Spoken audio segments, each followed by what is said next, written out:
ঈমানওয়ালাদের অভিভাবক আল্লাহ। আর মনে রাখবেন, আপনার পরিবারের যা টেনশন, আপনার পরিবারের যা বিপদ আপদ, এ টেনশন কে নেয়? গার্জেন না আপনি? যে অভিভাবক হয় সব টেনশন তার হয়, যে গার্জেন হয় সব চিন্তা তার হয়, সব পরেশানি তার হয়। আল্লাহ বলেন ঈমানওয়ালাদের অভিভাবক আমি আল্লাহ। তো ঈমানওয়ালাদের অভিভাবক যদি আল্লাহ হন, ভারতবর্ষের এই চিত্রটা কি আল্লাহর সামনে নাই? এনআরসি হচ্ছে, এটা কি আল্লাহ জানে না? সিএএ অ্যাক্টের চক্রান্ত চলছে, এটা কি আল্লাহ জানে না? এসআইআরের নামে মুসলমানদের উপর চক্রান্ত চলছে, এটা কি আল্লাহ জানে না? তো আল্লাহ যে বললেন ঈমানওয়ালাদের অভিভাবক আমি, আমার বাড়ির ছেলের পেরেশানিতে আমি গার্জেন টেনশনে আছি, তাহলে আল্লাহ কি টেনশনে নাই? আল্লাহ ঈমানওয়ালাদের জন্য টেনশন নেবে। আপনার আল্লাহকে তো টেনশন নিতে হবে না, ঈমানওয়ালাদের জন্য আল্লাহ ভাবনা চিন্তা করবে। এই নামধারীদের জন্য জোরে বলেন, জোরে বলেন। আল্লাহ কুরআনুল কারীম সূরার নাম সূরা আল ইমরান ৪র্থ নম্বর পারা ৬ নম্বর সাফার ভিতরে আল্লাহ বলেন, ওয়ালা তাহিনু ওয়ালা তাহজানু ওয়া আনতুমুল আ'লাউনা ইন কুনতুম মুমিনিন। এ কথা কার? জোরে বলেন। আল্লাহর এ কথা। আল্লাহ টেনশন কাদের নাই? জোরে বলেন না, টেনশন কাদের নাই? মুমিন হবে যারা, টেনশন নেবে না। জোরে বলেন। এখানে যতজন মানুষ বসে আছেন, বিবেক দিয়ে ভাবনা চিন্তা করে বলেন তো, যেগুলোর এসআইআর ডাক করেছিল সবাই নিশ্চিন্তে বসে আছে? যেগুলো ডাক করেছে সব নিশ্চিন্তে বসে আছে? সবাই একটাই টেনশনে আছে, লিস্ট যখন বেরোবে নামটা উঠবে তো, লিস্ট যখন বেরোবে নামটা উঠবে তো, ডিটেনশন ক্যাম্পে যেতে হবে না তো। এ ভাবনা সবার ভিতরে। আল্লাহ বলছেন ওয়ালা তাহিনু ওয়ালা তাহজানু ওয়ালা তাহিনু ওয়ালা তাহজানু। টেনশন নাই, চিন্তা নাই। কাদের? মুমিন হবে যারা, তাদের কোনো টেনশন নেই। ওরে কোথায় দিবি? যেখানেই দিবি, যেখানেই দিবি। এই যে আমার ঘড়িটা, এটা কি ঘড়ি? তো আপনারা কি বলেন? ঘড়ি বলেন না? এখন বলেন এ টাইম দিচ্ছে না? এখন বাজে 9:10 প্রায়। এ টাইম দিচ্ছে তো? এখন বলেন এটা আমার হাতে আছে, টাইম দেবে না দেবে না? জোরে বলেন তাড়াতাড়ি। টাইম দেবে। আচ্ছা, এটা যদি আপনার হাতে ঘড়িটা দিই, তখন কি ঘড়ি থাকবে না অন্য কিছু? ঘড়ি থাকবে। এটা যদি বাংলাদেশে পাঠিয়ে দিই, এটা যদি পাকিস্তানে চলে যায়, জোরে বলেন, এটা যদি বর্ডারে থাকে, এবার যদি বিএসএফ জওয়ান ঘড়িটাকে অ্যারেস্ট করে, এবার যদি ঘড়িটাকে দিয়ে কারাগারে বন্দী করে দেয়, তখন এটা কি? জোরে বলেন তাড়াতাড়ি। হ্যাঁ, এই জন্য আপনাকে বলাচ্ছি, আপনি বুঝতে পারবেন সহজ কথাটা আমি কি বলতে যাচ্ছি। এবার বলেন, এটা যদি কোনো বেশ্যাখানায় চলে দেওয়া হয়, জোরে বলেন, ঘড়ি। এটা যদি আমি চেয়ারে খুলে রাখি, তখনও ঘড়ি, তখনও। জোরে বলেন, ঘড়ি। এটা যদি আমি অন্য কারোর হাতেও দিই, তখনও ঘড়ি, তখনও টাইম দেবে না দেবে না? জোরে বলেন। এ ঘড়ি, একা যেখানেই রাখেন না কেন আল্লাহর গোলাম, এর কাজই হলো টাইম দেওয়া। একে যে প্রান্তেই দেন, যেখানেই দেন, যে অবস্থায় থাকুক, এ যেমনের জাত কোনোদিন ভোলে না। এ হলো ঘড়ি, টাইম দেওয়া ছাড়া এর কোনো কাজ না। যেখানেই দেন এর কোনো টেনশন না। সেনাবাহিনীর হাতে দেন, জেলখানাতে দে, যে জায়গায় দিবি, আমি ঘড়ি আমার ডিউটি পাবি। এখানে বসে আছেন যারা, রাগ করেন না তারা। আমরা নিজেদেরকে দাবি করি আমরা গোলাম মুসলমান, আমরা গোলাম ইমানদার। এখন আপনি বিবেক দিয়ে ভাবনা চিন্তা করে বলেন, ইমানদার যদি তুমি হও, মুসলমান যদি তুমি হও, তুমি ভাবনা চিন্তা করে দেখো, তোমার নীতি আর আদর্শ সবসময় এক জায়গায় থাকে না, পরিবর্তন। জোরে বলেন। কোন কারণবশত যদি আল্লাহ না করুক, যদি তোমাকে বাংলাদেশের দিকে পাঠায়, তখন বলবে আল্লাহ এত লোক থাকতে এই শাস্তির ভাগিদার তুমি আমাকে কেন করলা? দেখেন ইমান টলমল। ঘড়ি কিন্তু একদিনের জন্য বলবে না, আয় আল্লাহ ওর হাতে আমাকে কেন পাঠালে তুমি, ওর হাতে আমাকে কেন পাঠালে তুমি? কারণ এরও মালিকের নাম। আপনি বলবেন এটা তো সিদ্দিকুল্লাহ তোর হাতে, কিন্তু যে মাল দ্বারা আমি কিনেছি ওই মালের মালিক। জোরে বলেন, যে বানিয়েছে তার মালিক। জোরে বলেন আল্লাহ। হে মুসলমান, বিবেক দিয়ে ভাবেন, এ ঘড়ি যেমন যেখানেই রাখেন, যে প্রান্তেই রাখেন, যে সময় রাখেন, অন্ধকার হোক আর আলো হোক, যে প্রান্তেই যেখানে হোক না কেন, হ্যাঁ, যতক্ষণ পর্যন্ত এটা পানিতে না চুবিয়ে দেবেন, যতক্ষণ পর্যন্ত নোংরাই না চুবিয়ে রাখবেন। ওরে মুসলমান, ঘড়ি কেউ পানিতে চুবিয়েও রাখবে না, ওই নর্দমাতেও যেমন কেউ ফেলে রাখবে না, এটা জায়গা মতন থাকবে, ততক্ষণ পর্যন্ত নিজের জাত চিনাবে। আমরা মুসলমান যদি আমাদের জায়গায় দাঁড়িয়ে থাকি, মনে রেখে দেবেন আল্লাহর গোলাম, এই ঘড়ি যদি রাস্তায় পড়ে থাকে, এটা যদি চলে, এর যদি ডিউটি হয়, এর কিন্তু অদাম নয়। যেখানেই থাকুক না কেন এর দাম আপনি সব সময় পাবেন।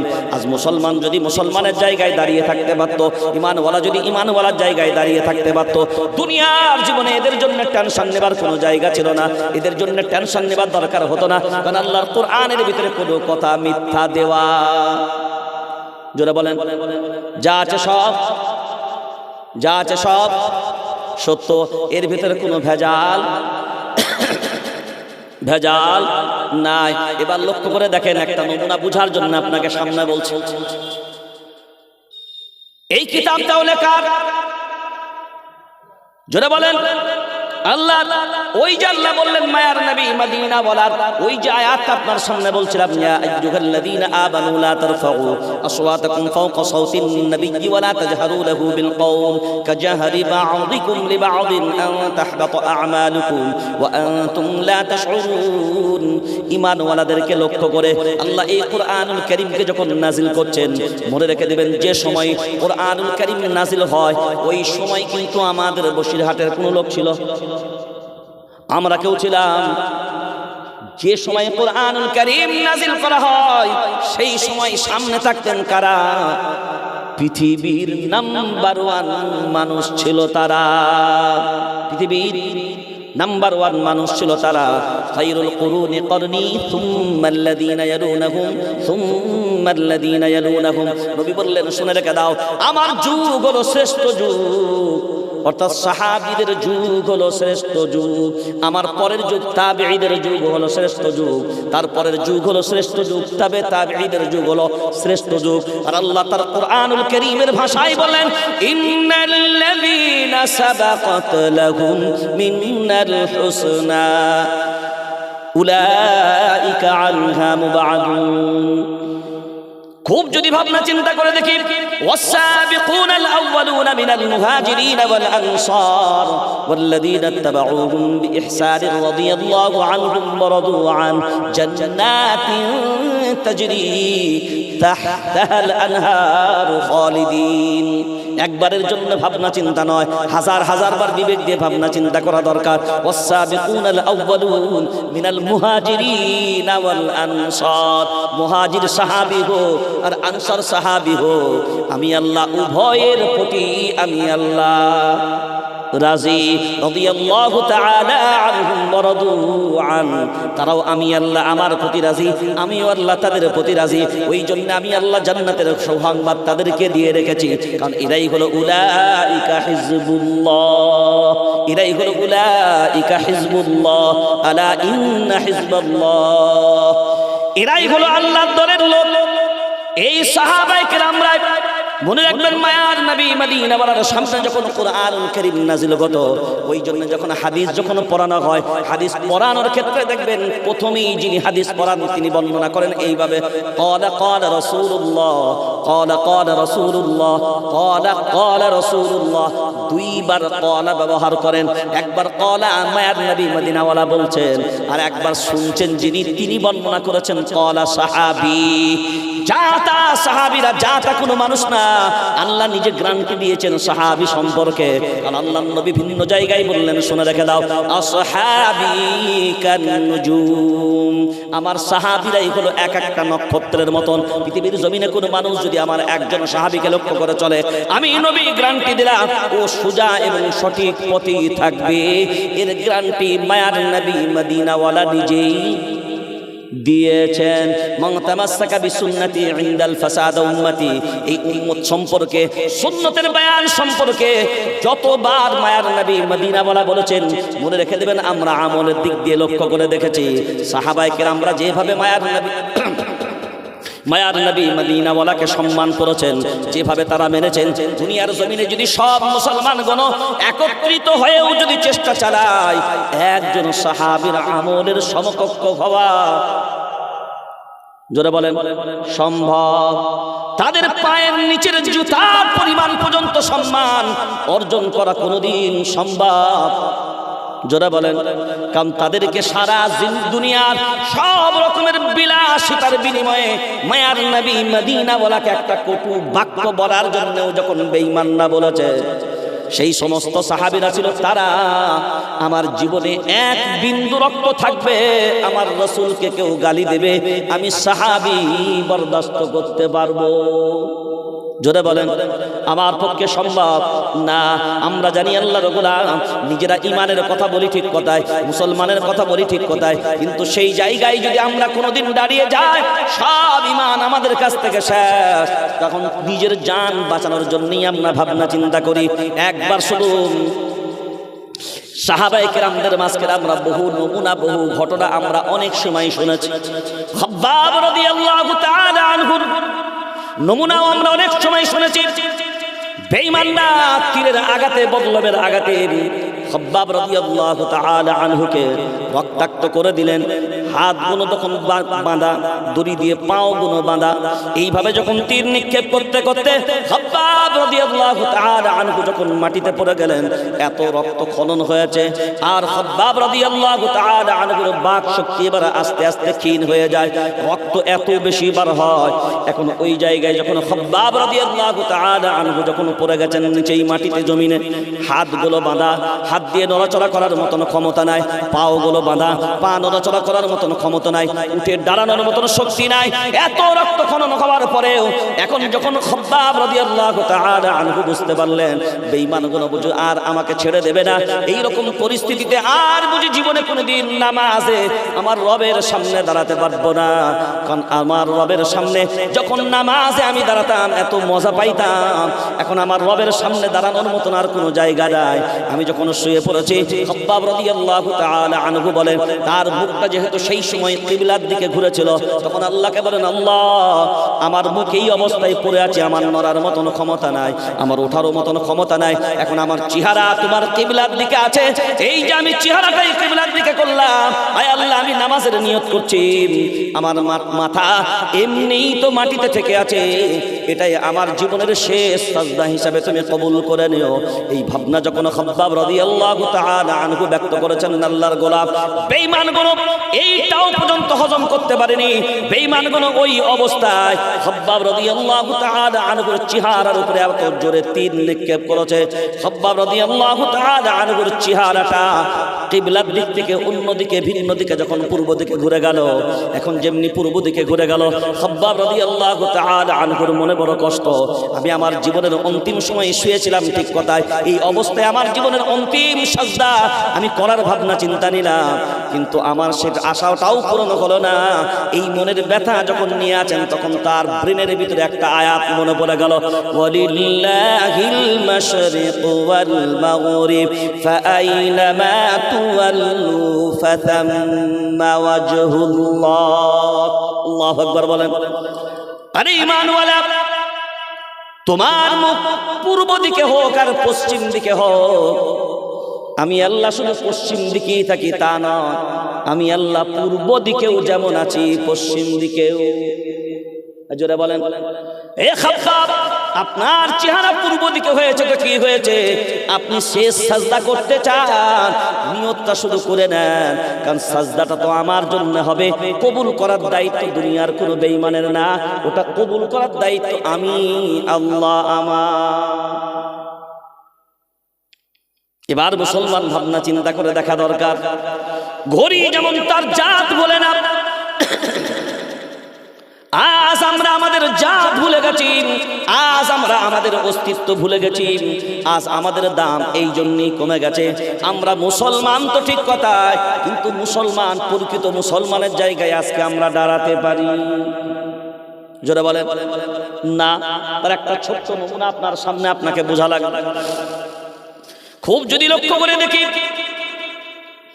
আজ আমরা আমাদের মর্যাদা সম্মান এই জন্যই বুঝতে পারি না, রাখতে পারি না, আর পৃথিবীর মানুষদের আমাদের সম্মান মর্যাদা কেউ দেয় না। আর একটা কারণ হলো, আমরা যাকে সম্মান করার তাকে সম্মান আমরাই নিজেরা করতে। জোরে বলেন, যে ধর্মের প্রতি আমাদের যে শ্রদ্ধা হবার কথা সে শ্রদ্ধা আমাদের মাঝখানে নাই, যে নবীকে যে মোহাব্বত হবার কথা সেই মোহাব্বত আমাদের মাঝখানে নাই, যে কিতাবকে আমাদের যেমন মোহাব্বত করা সে মোহাব্বত আমাদের দিলের ভিতরে, জোরে বলেন, নাই। মনে রাখবেন, যে আলিমদের প্রতি আমাদের যে শ্রদ্ধা সম্মান করার কথা সেটাও আমাদের মাঝখানে নাই। কুরআন ওয়ালাদের প্রতি যে শ্রদ্ধা সম্মান হবার কথা সেই শ্রদ্ধা সম্মান আমাদের মাঝখানে নাই। আর আল্লাহ বলেন, শুনে রেখে দাও, তোমরা যখন সব মর্যাদা হারিয়ে ফেলবে তখন তোমাদের বেইজ্জতি থেকে কেউ তোমাদেরকে ঠেকাতে পারবে? জোরে বলেন না। আজকে পদে পদে আমাদের বেইজ্জতি, পদে পদে আমাদের লাঞ্ছিত, পদে পদে আমরা অপমানিত, পদে পদে আমরা অপদস্থ, পদে পদে আমাদের এই বিপদ, মহা বিপদ শুধু আমাদের কারণে। কারণ মনে রেখে দেওয়া দরকার, যা কিছু হয়, ওয়ামা আসাবাকুম মিন মুসিবাতিন ফাবিমা কাসাবাত আইদিকুম ওয়া ইয়াফু আন কাসীর। আল্লাহু আকবার বলেন। 25 নম্বর পারা 5 নম্বর সাফার ভিতর আল্লাহ ক্লিয়ার করে বলে দিয়েছেন, শুনে রেখে দাও, যা কিছু মুসিবত, যা কিছু বিপদ তোমাদের উপরে আসে, এই সব মুসিবতগুলো তোমাদের নিজেদের দুই হাতে কামাই করা। তাও আমি আল্লাহ আমার দয়ায়, আমার করুণায় বহু মুসিবত আমি আল্লাহ মাফ করে দিই, বহু গুনাহ তোমাদের মাফ করে দিই। যদি আমি আল্লাহ ক্ষমা না করতাম, দুনিয়ার জমিনে তোমরা নিঃশ্বাস ফেরার সময় পেতে না। এটা হলো আল্লাহর ক্রিয়া। মনে রাখবেন, এসআইআরের সমস্যা এটা আল্লাহর পক্ষ থেকে ছাড়া অন্য কোনো জায়গায় নয়। এনআরসির সমস্যা এটা সব আল্লাহর পক্ষ থেকে। সিএএ অ্যাক্টের সমস্যা, নাগরিকত্বের সমস্যা, সব চ্যালেঞ্জের মোকাবেলায়। কারণ আপনি যখন আল্লাহকে ভুলে গেছেন, আপনি যখন আল্লাহকে ভুলে যাবেন, আল্লাহ আপনাকে ভুলে যাবেন। কারণ মনে রেখে দেওয়া দরকার, ফাআনসাহুম যিকরাল্লাহ নাসুল্লাহা ফানাসিয়াহুম, নাসুল্লাহা ফানাসিয়াহুম। সূরা তাওবা 10 নম্বর পারা 16 নম্বর সাফার ভিতরে আল্লাহ বলেন, নাসুল্লাহা ফানাসিয়াহুম, তোমরা যদি আমাকে ভুলে যাও, আমি আল্লাহ তোমাদেরকে, জোরে বলেন, ভুলে যাব। আমরা আল্লাহকে মনে রাখতে পারি নাই, আমরা আল্লাহকে মনে রাখি না। আল্লাহ বলে, তোরা যখন আমি আল্লাহ আমাকে ভুলে যাবি, আমিও আল্লাহ তোদেরকে ভুলে যাব। মনে রেখে দেওয়া দরকার, যারা আমি আল্লাহ আমাকে ভুলে নাই, আমিও আল্লাহ তাদেরকে ভুলি নাই। যদি বলেন নমুনা প্রমাণ নাও, সবাই জানি নমরুদের জামানায়, নমরুদের দৌর আমরা পেয়েছি। সেই সময়ও আমাদের সংখ্যা কিন্তু সংখ্যা গুরু ছিল না। নমরুদের জামানাতেও আমাদের সংখ্যা ছিল সংখ্যা লঘু। ফিরাউনের জামানাতেও আমরা সংখ্যা গুরু ছিলাম না, ওই জামানাতেও ছিলাম সংখ্যা লঘু। বদরের প্রান্তেও সংখ্যা গুরু ছিলাম না, ওই সময়তেও ছিলাম সংখ্যা লঘু। উহুদের প্রান্তরেও ছিলাম সংখ্যালঘু, খন্দকের প্রান্তরেও সংখ্যালঘু, মোতার প্রান্তরেও সংখ্যালঘু। মনে রেখে দেওয়া দরকার, ফিরাউনের সময়তেও সংখ্যালঘু, কিন্তু পরাজয় আমরা বরণ করিনি, আমরাই বিজয় লাভ করেছি। নমরুদের সময়তেও আমরা ছিলাম সংখ্যালঘু, পরাজয় বরণ করিনি, আমরাই বিজয় লাভ করেছি। বদরের প্রান্তরেও আমরা সংখ্যালঘু, পরাজয় বরণ করিনি, আমরাই বিজয় লাভ করেছি। উহুদের প্রান্তরেও আমরা সংখ্যালঘু, পরাজয় বরণ করিনি, আমরাই বিজয় লাভ করেছি। খন্দকের প্রান্তরেও আমরা সংখ্যালঘু, পরাজয় বরণ করিনি, আমরাই বিজয় লাভ করেছি। মুতার প্রান্তরেও আমরা সংখ্যালঘু, পরাজয় বরণ করিনি, আমরাই বিজয় লাভ করেছি। মনে রেখে দেওয়া দরকার, বদরের প্রান্তরে 313 জন সাহাবী, তাদের মাঝখানেও ছিল এই কিতাব, তাদের কাছেও ছিল যে আল্লাহ আমাদের কাছেও আছেন। জোরে বলেন সেই আল্লাহ। তাদের সময়তেও যে আল্লাহ ছিলেন এখন সেই আল্লাহ আছে না পাল্টে গেছে? ও সেই আল্লাহ আছে। তখন মনে একটু ইয়ং মতন যুবক মতন ছিল, আর এখন বুঝি একটু বয়স টয়স হয়েছে নাকি? নাউজুবিল্লাহ। এরকম কি কারো ভাবনা চিন্তা আছে? হ্যাঁ, আমাদের যুবকরা মনে করছে হয়তো আল্লাহ তখন মনে একটা আল্লাহর শক্তি একরকম ছিল, এখন মনে একটু পাল্টে গেছে। তখনও যেমন ছিলেন এখনো তেমন আছে, কারণ আল্লাহ একটা কথাই স্পষ্ট করে দিয়েছে, আল্লাহ ধরে না, কিন্তু আল্লাহ যখন ধরে তখন সহজে ছাড়ে না। ফামাহিলিল কাফিরিনা আমহিলহুম রুওয়াইদা। আল্লাহ সঙ্গে সঙ্গে অ্যাকশন নেয় না, যা করবি কর। ঠোঁট আল্লাহ সেলাই করে দেবে না, হাত আল্লাহ বেঁধে দেবে না, কিন্তু মনে রেখে দাও যখন ধরবো ইন্না বাতশা রাব্বিকা লাশাদীদ, তখন কিন্তু মনে রেখে দাও আমার ধরাটা এত মজবুত হবে এটা হাত থেকে ছাড়িয়ে নেবার ক্ষমতা কারো, জোরে বলেন কারো নাই, আর কারোর হবে না। কিন্তু মজার জিনিস হলো এই জায়গায় 313 জন ছিল, 1000 জালিমের বিরুদ্ধে মোকাবেলা করে বিজয়। এখন বুঝার বিষয়টা হলো এই জায়গায় যে আল্লাহকে আমরা পেয়েছি, যে আল্লাহকে আমরা মানি, যে আল্লাহকে আমরা জানি, তিনি নাম্বার 1 না ভেজাল? তাড়াতাড়ি বলেন, সবাই একসাথে বলেন নাম্বার, জোরে বলেন নাম্বার, সবাই বলেন নাম্বার 1। যে নবী আমরা পেয়েছি নাম্বার 1 না ভেজাল? জোরে বলেন। যে কিতাব আমরা পেয়েছি নাম্বার 1 না ভেজাল? নাম্বার 1। যে বাইতুল্লাহ আমরা পেয়েছি নাম্বার 1 না ভেজাল? নাম্বার 1। যে ধর্ম আমরা পেয়েছি নাম্বার 1 না ভেজাল? সবাই বলেন না নাম্বার 1। যে জাতি আমরা হয়েছি নাম্বার 1 না ভেজাল? যে উম্মত আমরা হয়েছি নাম্বার 1 না ভেজাল? সবাই জোরে বলেন নাম্বার 1। এখানে বসে আছেন যারা ভাবনা চিন্তা করে বিবেক দিয়ে জবাব দেবেন তারা, আমরা নাম্বার 1 না ভেজাল?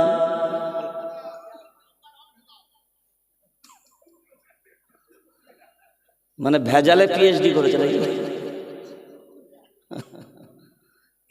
মানে ভেজালে পিএইচডি। এবার বলেন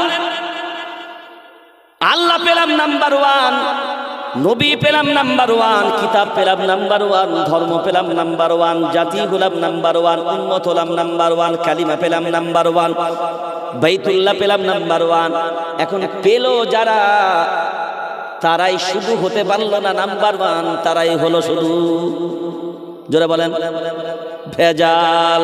এখন আপনি মূল্যায়ন করে এবার ভাবনা চিন্তা করে দেখেন আল্লাহর গোলাম 313 জন ছিলেন যারা সব পেয়েছিলেন নাম্বার 1, তারা পেয়েছিলেন যারা তারাও ছিলেন নাম্বার 1 তারা।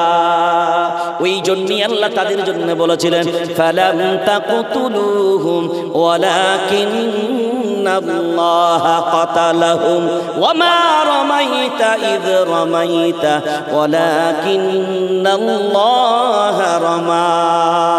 আল্লাহু আকবার বলেন। হ্যাঁ, বদরের যুদ্ধে তীরগুলো তোমরা চালিয়েছিলে ঠিক কথা, কিন্তু এই তীরগুলো জালিমদের কলিজার ভিতরে ঢুকিয়ে দেবার দায়িত্ব তোমরা পালন করনি, আমি আল্লাহ আমার কুদরত পালন করেছে। ফালাম তাকতুলুহুম ওয়ালাকিন্নাল্লাহা কাতালাহুম, জালিমদেরকে তোমরা হত্যা করনি, আমি আল্লাহ আমি হত্যা করেছি।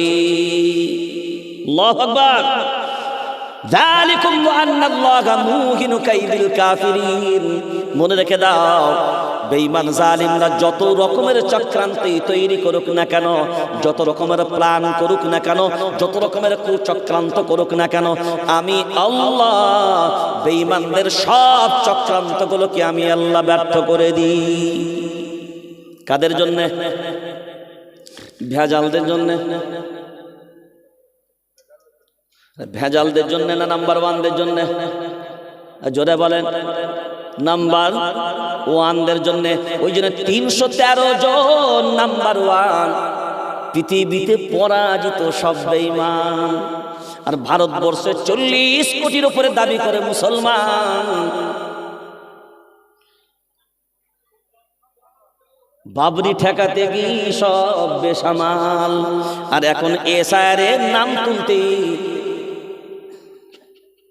কি বেসামাল। কারণ এখন আর বুক ফুলিয়ে বলতে পারে না, এখন বুক ফুলিয়ে বলার মতন জায়গা ওই জায়গায় নাই। আমাদের দেশ, আমাদের দেশ, এই দেশের আমরা নাগরিক, রক্ত দিয়েছি, শ্রম দিয়েছি, বিবেক দিয়েছি, বুদ্ধি দিয়েছি, অর্থ দিয়েছি, বলার মতন ক্ষমতা এই জন্যই নাই। কারণ আজ ভারতবর্ষের মুসলমান 40 কোটির উপরে থাকলে কি হবে? এক প্ল্যাটফর্মে কোনো বান্দা, জোরে বলেন, আছে নাই? কারণ সব নিজের নিজের জায়গায় আপন আপন হিরো। কি সব নিজের নিজের জায়গায় আপন আপন হিরো। অথচ আল্লাহর নবী বলেছেন, মান তাওয়াদা লিল্লাহি রাফাহুল্লাহ, যে আল্লাহর জন্য নত হয় আল্লাহ তার সম্মান বাড়িয়ে দেয়। আজকে নত তো দূরের কথা, চেয়ার ছাড়তে কেউ রাজি কি গো? রাজি নাই।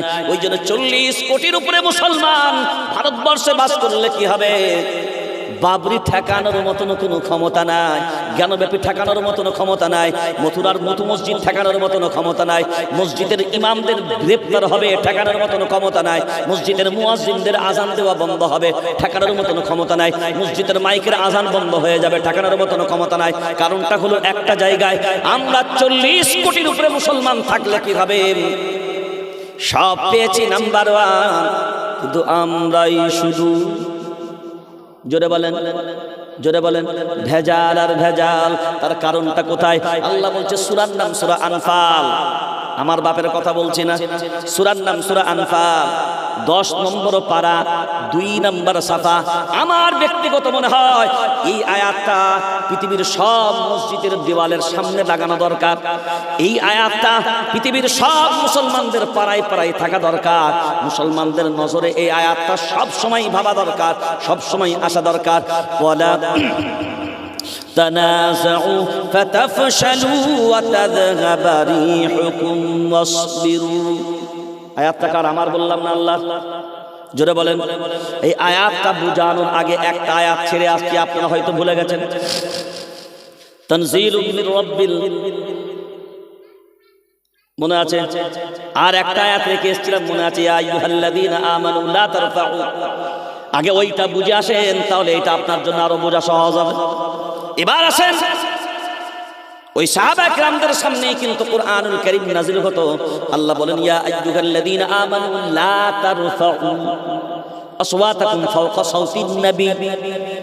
আমার রাসূলের আওয়াজের থেকে যদি,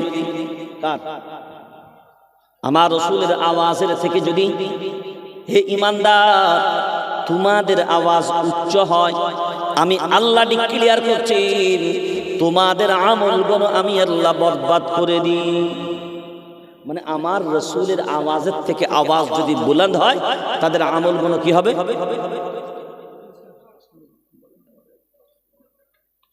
কি বললাম?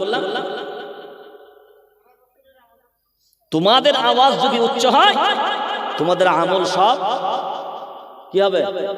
বরবাদ। আমার রাসূলের আওয়াজের থেকে আওয়াজ উচ্চ হবে, ঈমানদারের আমল বরবাদ। তারপরেও এত সম্মান করার পরেও কোরআনের ব্যাপারে কিন্তু আল্লাহ কোনো কম্প্রোমাইজ করেনি।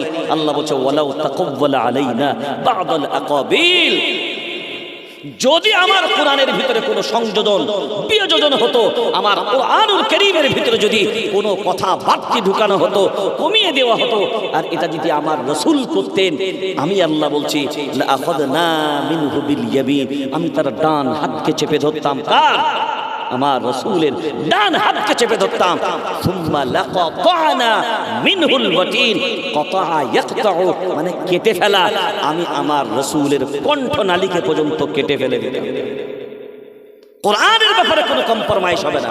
কোরআনুল কারীমের ভিতরে কোনো রকমের সংশোধন কিচ্ছু হবে না। একটাই যা আছে অরিজিনাল, এর ভিতরে কোনো ভেজালের সুযোগ নাই। আর আমাদের অবহেলা এই অরিজিনালটাতেই বেশি। কারণ আমি শুধু কোরআনুল কারীমের নামটা নিয়ে আপনার তাফসীর করছিলাম, এখন আপনি ওইটাই ভাবেন, বিবেক দিয়ে ভাবনা চিন্তা করে এই কিতাব যিনি নাজিল করেছেন ওই জন্যই বলেছেন রব্বিল আলামিন, কারণ আমি সমগ্র জগতের স্রষ্টা, তিনি নাজিল করেছে এই কিতাব। এটা শুধু মুসলমানদের জন্য না, সকলের জন্য। কারণ আমি এর ভিতরে শুধুমাত্র মুসলমানদের কথা বলেছি তা নয়, সবার কথা বলেছি। কারণ করোনা ইয়াকরিনু করোনান থেকে যেটা বলছিলাম, যদি এর অর্থ নেওয়া হয় তাহলে অর্থ হবে মিলানো, আর মিলানো মানে আল্লাহ সব কিছুই মিলিয়ে মিলিয়ে লিখেছে। জান্নাতের কথা যেমন বলেছে, জাহান্নামের কথা বলেছে। জান্নাতে কে যাবে এ কথাও যেমন বলেছে, জাহান্নামে কে যাবে এ কথাও বলেছে। বেঈমান কোনটা হবে, ইমানদার কোনটা হবে, আল্লাহ উভয়টাই বর্ণনা করেছে। আমরা যদি এগুলোকে মূল্যায়ন করি, আমরা যদি মূল্যায়ন করতে পারি, মনে রেখে দেবেন একটা কথা, আমি তো শুধু কোরআনুল কারীমের একটা নাম নিয়ে আপনার সামনে আলোচনা করলাম, 2 ঘন্টা শেষ। চিন্তা করেন যে গোটা কোরআনটার কি মজা আর কি তাফসীর হতে পারে, গোটা কোরআনুল কারীমের কি স্বাদ হতে পারে। ওই জন্যই তো বলা হয় লাউ কানাল বাহরু মিদাদান লিকালিমাতি রাব্বি লানাফিদাল বাহর ক্বাবলা আন তানফাদা কালিমাতু রাব্বি ওয়ালাউ জিনা বিমিসলিহি মাদাদা। এই কিতাব হলো এইটাই এরকমই কিতাব, যে কিতাবের ব্যাখ্যা সমগ্র পৃথিবীর মানুষগুলো যদি লেখক হয়, সমগ্র পৃথিবীর বৃক্ষরাজি যদি কলম হয়, আর সমগ্র পৃথিবীর সমুদ্র মহাসমুদ্র নদ নদী খাল বিল সব যদি খালি হয়ে যায়, মানুষ কোরআনুল কারীমের ব্যাখ্যা লিখতে শুরু করবে।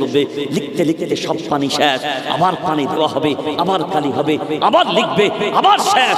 কিয়ামত পর্যন্ত গোটা কোরআনুল কারীমের ব্যাখ্যা কারোর পক্ষে লেখা সম্ভব হবে না। সুবহানাল্লাহ বলা যাবে। এর নাম কোরআন, এইটাই জন্য তার মর্যাদা। আর এটাই আজকে আমাদের বর্তমান আমাদের সমাজে এই মর্যাদা সম্মান আমাদের বর্তমানে আমাদের মাঝখানে নাই। 313 জন বিজয় লাভ করেছে, কারণ 313 জন পেয়েছিল নাম্বার 1, আর তারাও ছিল নাম্বার 1। আমরা সবকিছু নাম্বার 1 পেয়েছি, কিন্তু আমরা পেয়েছি সবকিছু নাম্বার 1, কিন্তু আমরা হয়েছি ভেজাল। পার্থক্য শুধু এই জায়গায়, এই ভেজালটা যদি অরিজিনালে কনভার্ট হয়ে যায়, আবার তখনও যেভাবে বিজয় লাভ করেছি এখনো সেইভাবে বিজয় অনিবার্য। কারণ মনে রেখে দেবেন, ভারতবর্ষের জমিনে ব্রিটিশ সাম্রাজ্যবাদীদেরকে তাড়িয়েছিল যারা, টুপিওয়ালা দাড়িওয়ালারা, তারাও কিন্তু ছিল ওই রকম ভেজাল টাইপের মানুষ না, তারাও ছিল নাম্বার 1 টাইপের মানুষ। কারণ তারা নাম্বার 1দেরকে অনুসরণ করেছে, আল্লাহ তাদের হাত দিয়ে বিজয় লাভ করিয়েছিল। আজকে আমরা পরাজয়, আমাদের কারণে আমরা পরাজয়, কারণ আমরা আমাদের ভিতরেই বিভাজন। এই জায়গাটা যদি আমরা মনে রাখতে পারি, এই বিভাজনের কারণেই আজকে আমরা দুর্বল। আল্লাহর কোরআন ওই কথাটাই বলেছে, ওয়ালা তানাজাউ, তোমরা খুঁটিনাটি বিষয়ে নিজেদের ভিতরে মতপার্থক্য করো না, ফাতাফশালু, তোমরা সাহস হারিয়ে ফেলবে, ওয়াতাযহাবা রিহুকুম, তোমরা দুর্বল হয়ে পড়বে। দেখেন, খুঁটিনাটি বিষয়ই আমাদের ঝামেলা, যার কারণে আমরা সাহস হারিয়ে ফেলেছি, আমরা দুর্বল হয়ে গেছি, সবলের জায়গায় আমরা দাঁড়াতে পারি না। কারণ আল্লাহর কোরআন বলেছে দাঁড়াতে পারবি না, কারণ তুই দুর্বল হবি তোদের কারণে।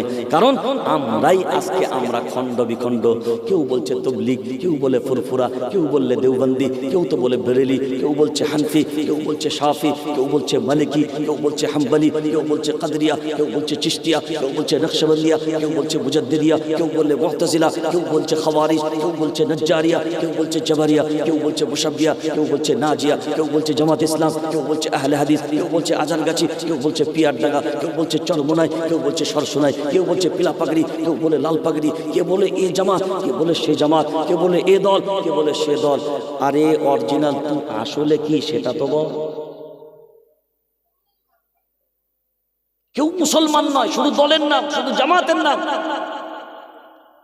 অথচ আল্লাহর কোরআন বলছে ওয়ালা তামুতুন্না ইল্লা ওয়া আনতুম, জোরে বলেন, মুসলিমুন, মুসলমান না হয়ে মরো না। আজকে আমরা সেটাই ছেড়ে দিয়েছি। সবাই বলছে দল নিয়ে পড়ে থাকো, মুসলমান হওয়া যাবে না। আরে তুমি যদি মুসলমান হও, তোমাকে দলের দরকার হবে না, তুমি তো অটোমেটিকলি আমার আল্লাহর জামাতে আছো, আমার রসুলের জামাতে আছো। আজ বড় আফসোস আমাদের কাছে এই জায়গাটায় যে আমরা যদি এক হতে পারতাম, বিভাজন না থাকতো, ইনশাআল্লাহ এই ভারতবর্ষের মানচিত্রে দাঁড়িয়েও আমরা দ্ব্যর্থহীন কণ্ঠে বলছি, কোনো জালিমের শক্তি ছিল না মুসলমানদের নিয়ে টন্টিটকিরি মারবে, মুসলমানদেরকে নিয়ে ছিনিমিনি খেলবে। আমরাই আমাদের শক্তির কাছে পরাজিত হয়েছি, আমরাই নিজেরা দুর্বলতা তৈরি করেছি, যার কারণে এ জালিম আজকে আমাদের উপর শক্তিশালী। কিন্তু মনে রেখে দিবেন, 313 জন বিশ্বের জালিমদের কাছে শক্তিশালী ছিল, আমরা 40 কোটির উপরে থাকার পরেও আমরা শক্তিশালী হতে পারিনি। শুধু আমরা বিভক্ত হওয়ার কারণে আমরা দুর্বল। আর এটাই তো আল্লাহ বলেছেন, তোরা বিভক্তি হবে, তোরা দুর্বল হবে, আর দুর্বল যখন হবি পরাজিত তখন হবি। আজকে সে জায়গাতেই দাঁড়িয়ে আছে। বাস এতটুকু মনে রাখবো, হাম ও ইটা নেহি, हम ओ ईटा नहीं जो दीवारों से टूट जाए, हम तो वो पत्थर हैं जो पहाड़ों से भी टकरा जाए, फिर भी कोई पहाड़ नहीं जो हमें तोड़ सके। हिंदुस्तान तो क्या दुनिया में भी किसी माई का लाल नहीं जो मुसलमान को दुनिया से मिटा सके। बस আমরা যদি মুসলমান হতে পারি, নিশ্চিত আমরা আমাদের জায়গায় অবিচল থাকতে পারলে পৃথিবীর কোনো শক্তি আমাদের পশম বাঁকা করতে পারবে না। এটার উপরে আমরা আকীদা বিশ্বাস রাখি। আসুন কোরআনুল কারীমকে মজবুতির সাথে ধরি। আসুন এই কোরআনের আরবি ভাষাকে সামনে রেখে এত দূর পর্যন্ত গড়ালাম। আসুন এই ভাষাকে আমরা শিখি, এই মর্যাদাকে আমরা করি, কোরআন ওয়ালাদের সম্মান মর্যাদা আমরা দিই। আলহামদুলিল্লাহ, এটা দস্তরবন্দি জলসা। মনে রেখে দেবেন একটা কথা, আগে কিন্তু কোরআন এরকম পুস্তিকা আকারে ছিল না। প্রথম যুগে এরকম কিতাব ছিল না, পাথরে লেখা থাকতো কোরআন, পাতায় লেখা থাকতো, চামড়ায় লেখা থাকতো, তখন সেটাই ছিল কোরআন। এখন কাগজে লিপিবদ্ধ, এখন এটাই হলো কোরআন। কিন্তু যে দুটো ছাত্র দস্তরবন্দি যাদের হবে তাদের সিনাতেও লেখা আছে, আরে জোরে বলেন না, তাহলে এরা হলো জ্যান্ত কোরআন। পুস্তিকা আকারে এটা হলো কোরআন, আর চলমান জ্যান্ত আকারে সেটা হলো, জোরে বলেন, কোরআন। আমরা এটাকে চুমু খাই, এটাকে বিনা ওযুতে ধরি, এটার সম্মান করি, এটাই লাথি মারি না, এটার বিরুদ্ধাচরণ করি না। কিন্তু মনে রেখে দিবেন, এরাই না মসজিদের ইমামতির জায়গায় দাঁড়ায়। কথা বলে না, এই কোরআন ওয়ালারাই না মসজিদের ইমাম হবে, কোরআন ওয়ালারাই না মাদ্রাসার শিক্ষক হবে। তখন মসজিদ থেকে পেছনে লাথি মেরে কারা তারায়? জোরে বলেন, জ্যান্ত কোরআনকে লাথি মেরে তারাই আমরা। আর কোরআনের আবার এদিকে পুস্তিকার সম্মান করছি আমরা, একদিকে চুমু খাই, একদিকে লাঠি চালাই। মনে রেখে দিবেন, এগুলো জ্যান্ত কোরআন। ইমামদের পিছনে সোচ্চার হন যারা, ইমামদের বিরুদ্ধাচরণ করেন যারা, ইমামদেরকে মসজিদ থেকে বহিষ্কার করেন যারা, ইমামদেরকে কটুবাক্য বলেন যারা, আল্লাহর বিরুদ্ধে গেছেন তারা, নবীর বিরুদ্ধে গেছেন তারা। কারণ ইমাম যে জায়গায় ইমামতি করে ওই জায়গাতে আমার রসুল ইমামতি করেছে, ওই জায়গাটা আপনার পাওয়া জায়গা নয়, আমার রসুলের রেখে যাওয়া আমানত আমাদের জন্য দিয়েছে। মনে রেখে দেবো, আমরা ব্যবহারের সময়তেও এটা মনে রাখবো। সময়ের স্বল্পতার কারণে ওলামাদের কদর সম্পর্কে আপনাকে অত বেশি বোঝাতে পারলাম না। আমরা ছোট মাপের মানুষ, যতটুকু আল্লাহ বুঝালেন, আল্লাহ আমাদেরকে তৌফিক দান করুক। আল্লাহ তার উপরে আমল করার, আমরা মাদ্রাসার প্রতি যত্নবান হব। এই মাদ্রাসার প্রতিও যেন আমাদের নজর থাকে, সুখে দুঃখে যখন যেমন প্রয়োজন আসবে। এতদিন যাবৎ যেমন পাশে থেকেছি, আগামীতেও ইনশাআল্লাহ পাশে পাওয়া যাবে তো নাকি? থাকবো ইনশাআল্লাহ সবাই। আল্লাহ আমাদের সকলকে কবুল করুক। আল্লাহুম্মা আমিন। আর তাকবীর, নারে তাকবীর, নারে তাকবীর। মাওলানা সিদ্দিকুল্লাহ সাহেব, শেখ সিদ্দিকুল্লাহ সাহেব। আলহামদুলিল্লাহ, মাশাআল্লাহ। সন্ধ্যা থেকে নিয়ে বিভিন্ন বক্তাদের মুখ থেকে আমরা তাদের মুখশ্রিত বাণী কোরআন ও হাদিসের আলোকে আমরা শ্রবণ করছিলাম। একেবারেই মজমাটা ঝিমিয়ে